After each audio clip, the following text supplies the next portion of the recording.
ada krisis bahan di Ya, yang tahun lagi? kita takut itu aja. Takut ke depannya kan lahan sawit makin banyak.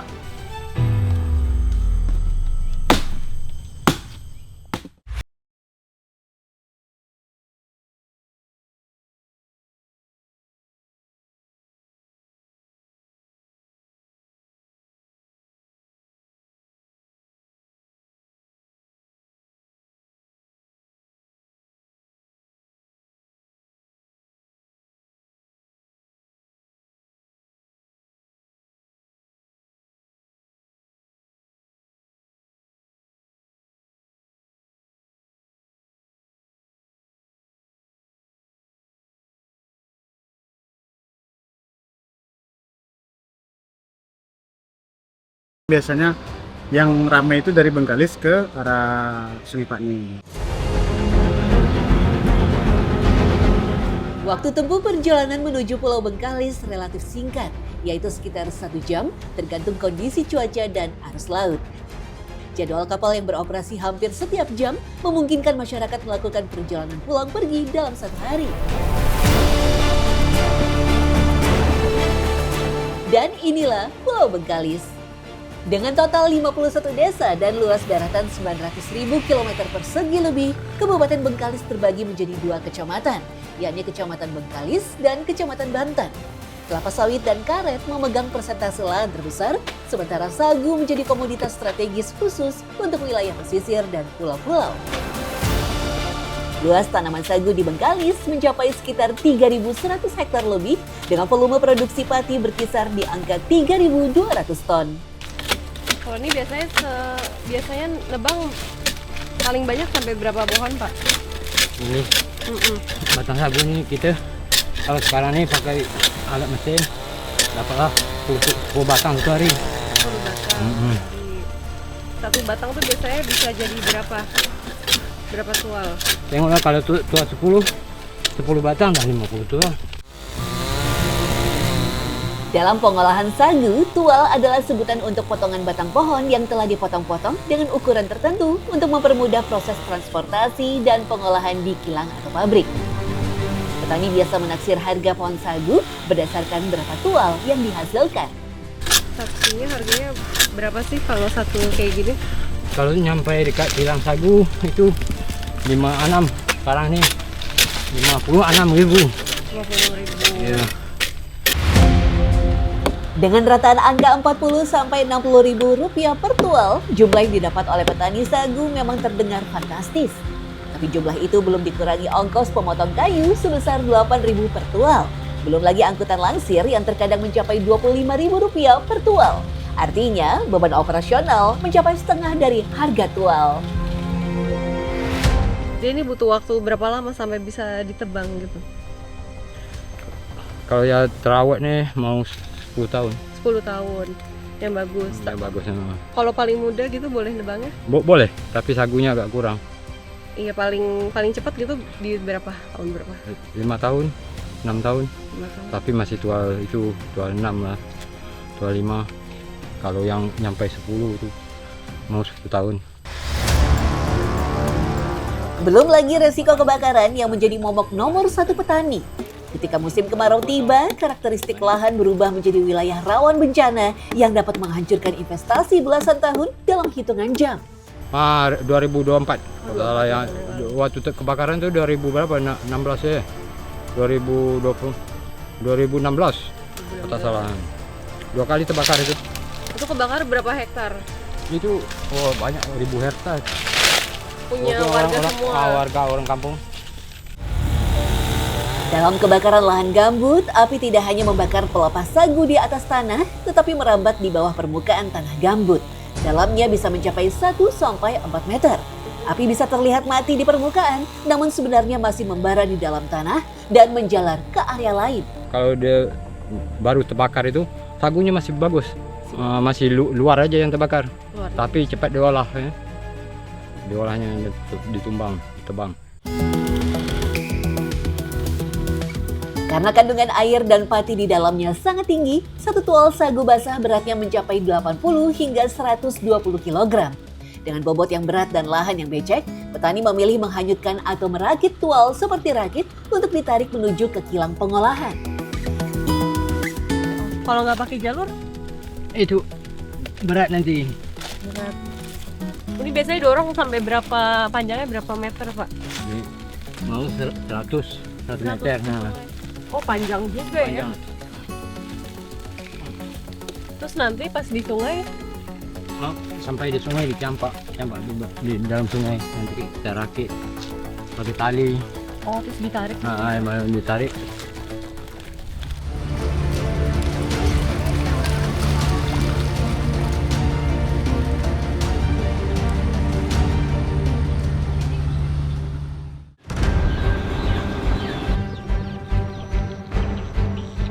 Karena kayak kita ini kan masih manual. Belum semuanya alat-alat yang canggih lebih belum ada. Kita belum mampu untuk beli.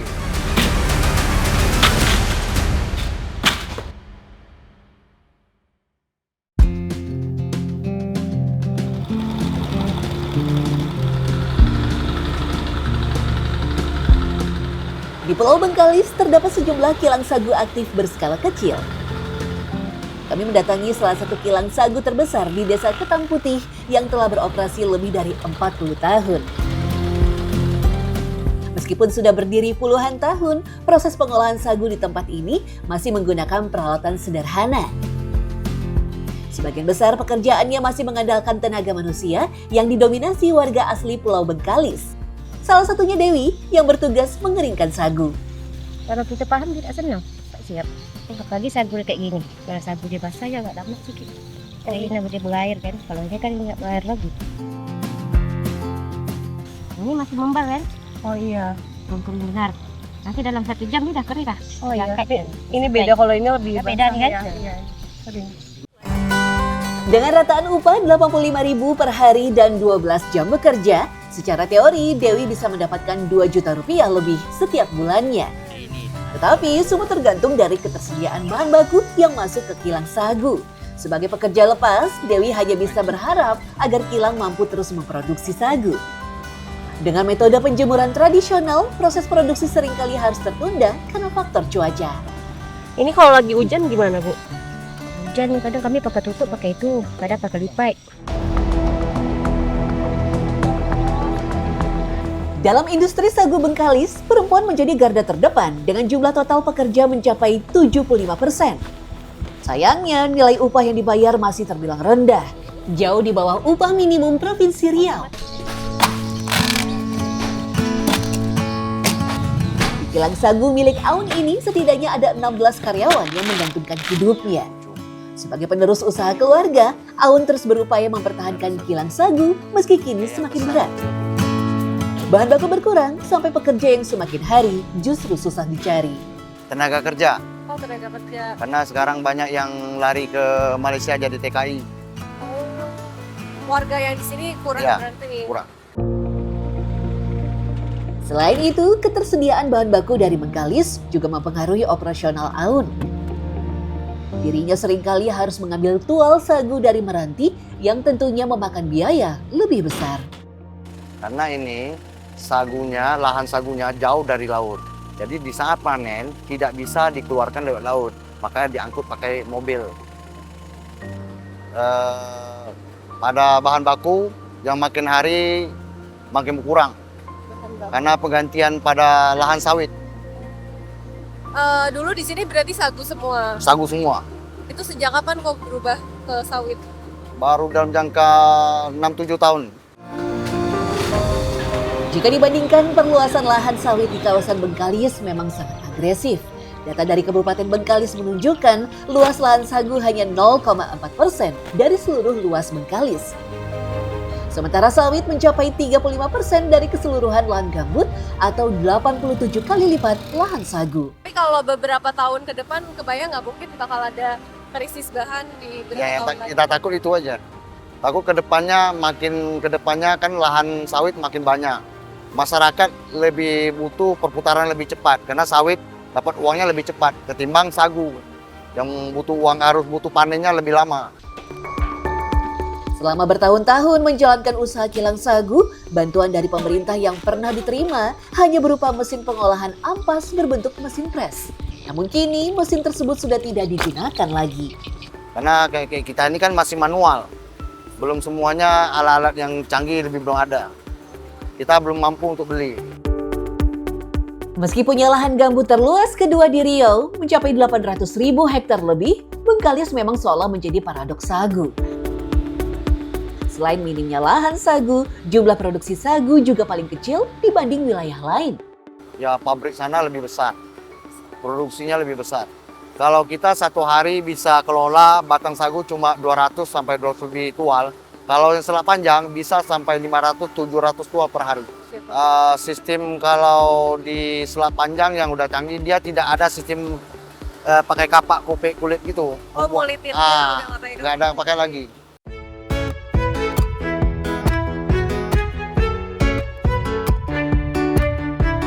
Menjadi makanan pokok turun-temurun, sagu Bengkalis banyak diolah menjadi mie. Telah dinobatkan sebagai olahan sagu paling ikonik, produk ini digemari karena memiliki tekstur kenyal dan daya simpan yang lebih lama tanpa bahan pengawet. Selain itu, mie sagu juga menjadi alternatif pangan yang lebih sehat karena bebas gluten dan memiliki indeks glikemik yang rendah. Mungkin ada perbedaannya sih. Cuma ini kita memang betul-betul alami. Memang betul-betul alami. Tidak menggunakan pengawet, bahan pengawet. Dalam pembuatan mie sagu, tepung sagu kering dicampurkan dengan tepung sagu basah untuk menghasilkan adonan dengan tekstur yang tepat.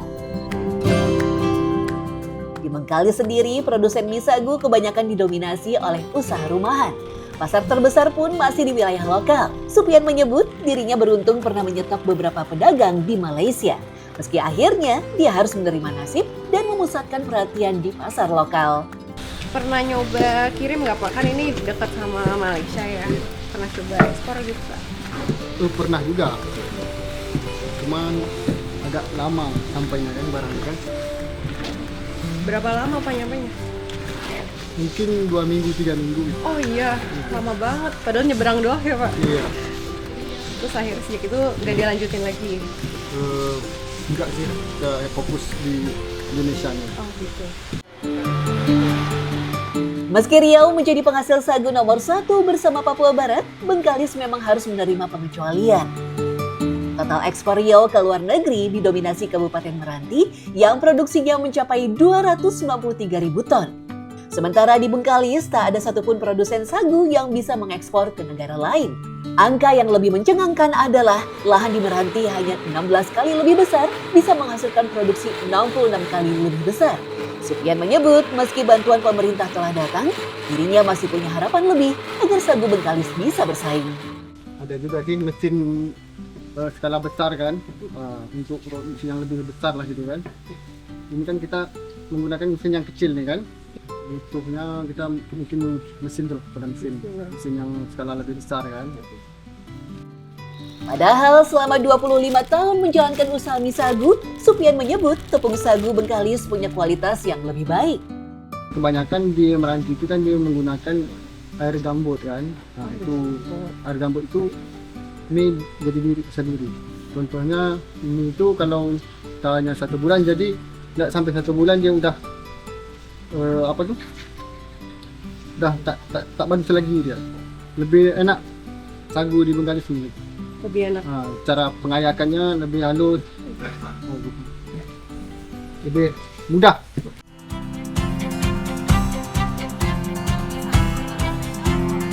Penasaran dengan rasanya ketika dimasak?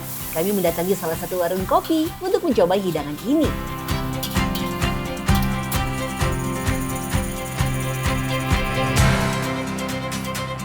Mie Bengkalis dapat disajikan basah atau berkuah, lembab atau setengah basah, maupun kering atau goreng. Namun di sini lebih terkenal mie sagu yang berkuah dengan kuah kental dan rasa rempah Melayu yang kuat.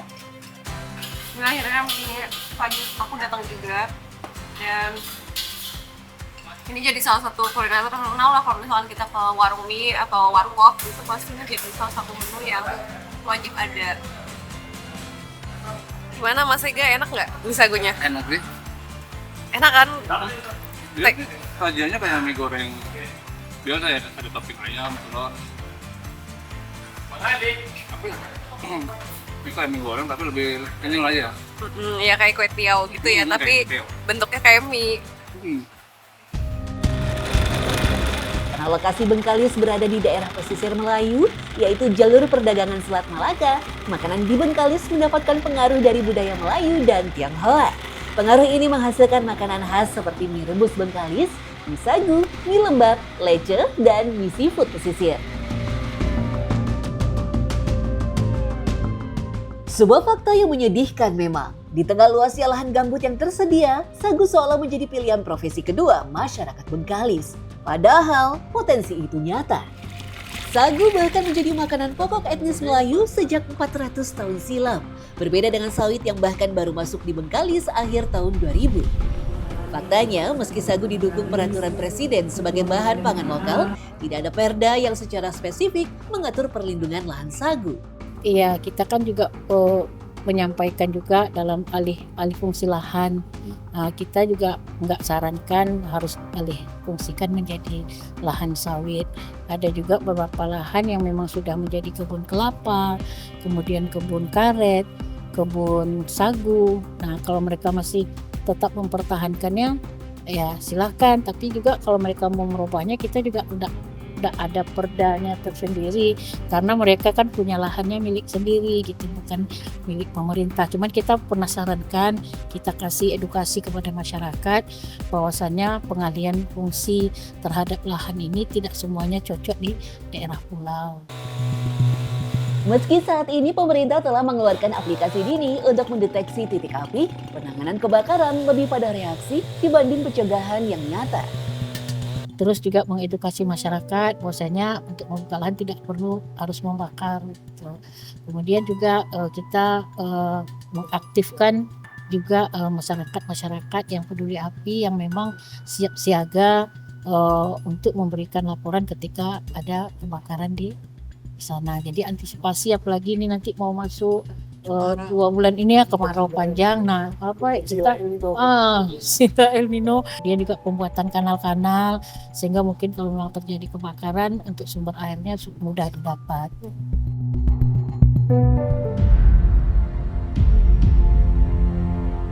Padahal jika ditelisik lebih dalam, pohon sagu punya manfaat luar biasa dalam keberlangsungan lahan gambut. Tidak seperti kelapa sawit yang memakan unsur hara tanah secara rakus, tanaman sagu justru memperkaya kandungan organik tanah di sekitarnya. Sagu juga memiliki sistem perakaran serabut yang sangat padat, membentuk anyaman alami di bawah tanah, sekaligus menjadi benteng penahan longsor dan abrasi. Sayang, tak semua bisa melihatnya. Jika begitu, sampai kapan mereka yang bergantung pada sagu bisa bertahan sendirian?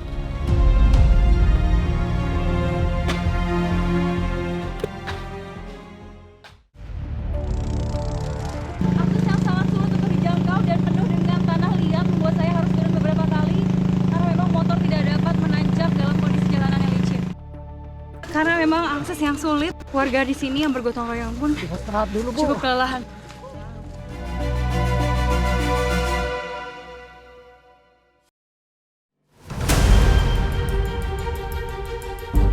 Tim Indonesiaku kali ini menyambangi desa Makaliki, Kecamatan Kalumpang, Mamuju, Sulawesi Barat. Perjalanan kami mulai dari desa Kalumpang dengan kondisi jalan yang sepenuhnya hanya bisa ditempuh dengan sepeda motor. Kondisi hujan deras saat ini membuat saya harus berhenti sejenak dan membuat jalan sangat licin. Tadi saya sempat jatuh di beberapa titik dan kali ini tetap harus melanjutkan perjalanan karena perjalanan memang cukup jauh. Kita lanjut lagi aja, Mas.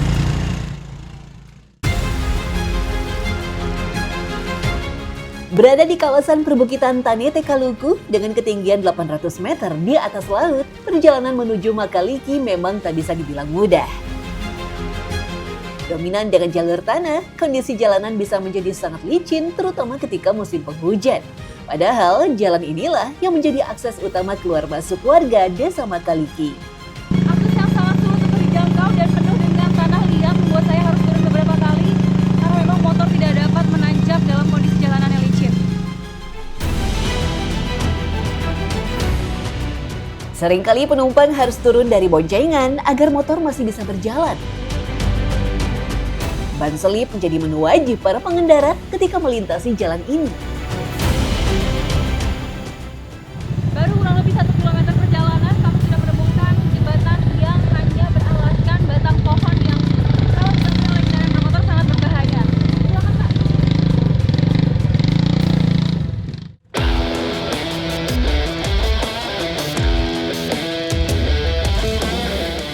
Meski berhadapan dengan jalanan yang terbilang ekstrim, kami masih bersyukur. Setidaknya jalanan tidak tertutup lumpur atau longsoran tanah yang terkadang bisa membuat pengendara berhenti selama berhari-hari. Sudah tak terhitung berapa kali warga meminta perbaikan jalan. Sayangnya, sampai sekarang tak kunjung ada jawaban. Saat ini jalanan yang saya tempuh adalah jalanan yang persis berada di pinggir tebing ya. Bisa dilihat dan jalanannya cukup sempit ya. Jadi memang hanya muat untuk satu kendaraan bermotor saja dan betul-betul setelah kendaraan saya di sampingnya memang langsung jurang ya, sehingga ini berbahaya sekali terutama apabila jalanan licin seperti ini. Secara teori, jalur sepanjang 17 km ini bisa ditempuh hanya 30 menit saja. Tapi kondisi jalan yang benar-benar tak memadai membuat waktu tempuh bisa mencapai 3 jam bahkan lebih. Kondisi ini pula yang menghambat jalannya roda perekonomian masyarakat. Ternyata banyak sekali jembatan yang hanya terbuat dari batang pohon saja sehingga sangat bahaya jika dilalui oleh kendaraan motor. Kondisi jalan rusak dan tanpa penerangan tentu membuat warga semakin kesulitan jika terjadi kondisi darurat. Bukan setahun atau 2 tahun warga harus hidup dengan akses jalan seperti ini. Pada tahun 2018 pernah dilakukan pelebaran jalan selebar 3 meter dengan menggunakan anggaran desa. Sayangnya, keterbatasan anggaran membuat kondisi jalan tak kunjung berubah. Kondisi itu diperparah dengan longsoran yang rutin terjadi sehingga jalan yang dulu sempat melebar kembali tertutup. Selama ini, warga pun hanya bisa pasrah dengan keadaan sambil terus berharap pemerintah lebih peduli dan memberikan solusi yang lebih baik. Akhirnya setelah kurang lebih 3,5 jam perjalanan kami sampai juga di Desa Makaliki. Dan seluruh tim sekarang dalam kondisi kotor sekali ya, karena tadi memang kita melewati medan yang ekstrim serta banyak juga jalanan yang berlumpur dan juga saya beberapa kali jatuh dari motor serta membantu rekan-rekan lain untuk melewati medan yang memang sangat ekstrim dan juga sangat becek ya. Inilah Desa Makaliki, terletak di ujung utara Kecamatan Kalumpang, Kabupaten Mamuju. Setidaknya ada 700 jiwa yang menghuni desa ini. Dengan total luas wilayah mencapai 6.250 hektar, lahan Desa Makaliki terbagi menjadi 2 status, 3.250 hektar hutan lindung dan 3.000 hektar hutan rakyat. Menurut Indeks Desa Membangun, Desa Makaliki berstatus desa tertinggal dengan pendapatan warga rata-rata Rp300.000 per bulan. Dengan wilayah perbukitan, warga banyak menggantungkan hidup dengan berkebun coklat, kopi, dan nilam. Untuk memanen tanaman nilam, kita akan memotong pangkal batangnya di bagian sini dan harus disisakan sedikit agar tanaman nilamnya bisa tumbuh tunas baru sehingga tanaman ini akan terus tumbuh. Nilam sendiri adalah semak tropis yang menjadi penghasil minyak atsiri dengan nilai ekonomis yang terbilang tinggi. Harga 1 kilogramnya bisa mencapai Rp2 juta untuk kualitas ekspor. Secara global, Indonesia menjadi salah satu pengekspor utama minyak nilam dengan nilai mencapai 70-90%. Tapi, harga yang tinggi sampai kini hanya menjadi impian warga Makaliki, terutama buruh petik nilam. Ongkos transportasi yang besar membuat mereka harus rela tenaga mereka hanya dibayar murah. Kalau boleh tahu, bayarannya berapa, Bu? Kalau di sini kalau per jam ya dibayar 10.000, tapi kita bawa bekal sendiri.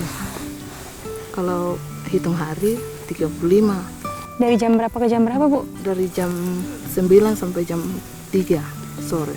6 jam ya, Bu ya, dan hanya diupah 35.000. Itu cukup untuk biaya sehari-hari, Bu? Kalau dibilang cukup, enggak sih, Mbak. Bu, kalau boleh tahu sebulan penghasilan Ibu dan suami kalau digabung jadi berapa, Bu? Kadang ada sampai 300-an, tapi kadang setiap 1 bulan itu memang nggak ada penghasilan sama sekali.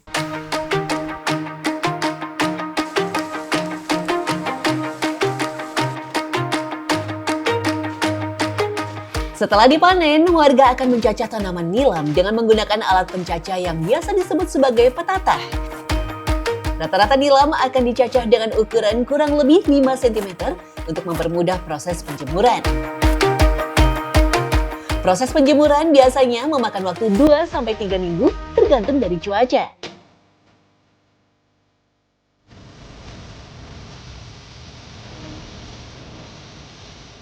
Nilam yang sudah kering lalu dibawa ke penyulingan dan dimasukkan ke dalam ketel. Satu ketel bisa merebus setidaknya 250 kg nilam. Ketel harus dipastikan tertutup sempurna agar uap yang dihasilkan tidak keluar. Uap panas inilah yang melewati daun nilam dan mengikat minyak atsiri di dalamnya. Setelah pengukusan kurang lebih 3 jam, minyak nilam yang keluar bercampur air akan terpisah di bak penampungan. Kemudian air akan dialirkan melewati pipa pembuangan. Dan inilah yang membuat minyak nilam menjadi sangat mahal. Bagaimana tidak, 250 kg daun nilam kering hanya bisa menghasilkan kurang lebih 5 kg minyak nilam. Itu pun harus melalui proses penjemuran yang lama dan total penyulingan kurang lebih 12 jam. Harga minyak nilam di pengepul biasanya dipatok Rp350.000 per kilogram. Tapi nilai itu seringkali mengalami penurunan karena tak ada batasan harga yang diatur oleh pemerintah. Dengan akses jalan yang sulit, pengepul seringkali mengalami kerugian karena terpaksa menjual dengan harga yang lebih murah. Ya, harapan kami itu supaya pemerintah memperhatikan dan membuka jalan masuk di Desa Makaliki ini supaya keluarnya minyak ini agak gampang.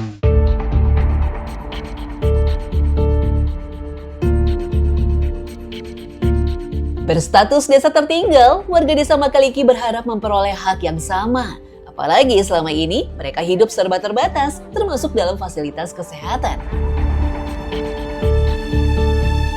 Keberadaan puskesmas pembantu yang kurang memadai membuat pasien dengan keluhan berat serta pasien hamil dengan resiko tinggi harus dilarikan ke puskesmas yang terletak di kota kecamatan Kalumpang. Karena akses memang tidak memungkinkan untuk ibu ini menaiki kendaraan roda 2, untuk itu maka warga harus bergotong royong dan menandu ibu ini sejauh kurang lebih 17 km menuju ke puskesmas terdekat. Ayo Bu, Bapak, kita angkat bareng-bareng.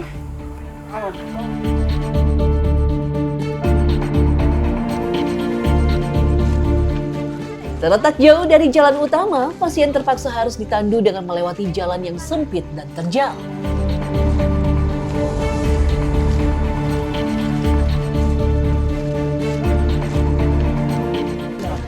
Karena memang akses yang sulit untuk menuju ke kecamatan dan memang sangat jauh, sekitar 17 km, maka luar biasa warga di sini yang bergotong royong pun Istirahat dulu, Bu. cukup kelelahan. Istirahat dulu ya Pak ya? Capek banget nih, Bu.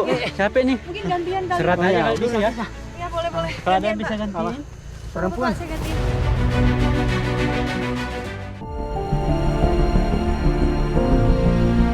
Inilah potret warga Desa Makaliki. Pasien harus rela menahan sakit selama kurang lebih 8 jam sebelum bisa mendapat tindakan yang memadai. Waduh Pak, capek juga ya Pak ya? Capek banget, Untuk Mbak. orang kayak gini. Ini jalanannya juga susah lagi. Iya. Ini sering Pak? Seperti Sering, ini? dulu sering kita gotong begini, Mbak. Itu ada kisah melahirkan di jalan nggak Pak? Pernah kejadian, Pak. Waktu itu kita lagi gotong seperti ini, bahkan lahiran di jalan. Lahiran di jalan Iya. Pak? Jadi cuma dibantu sama warga ya? Dibantu, bahkan kita biar hujan kita teruskan ke kecamatan.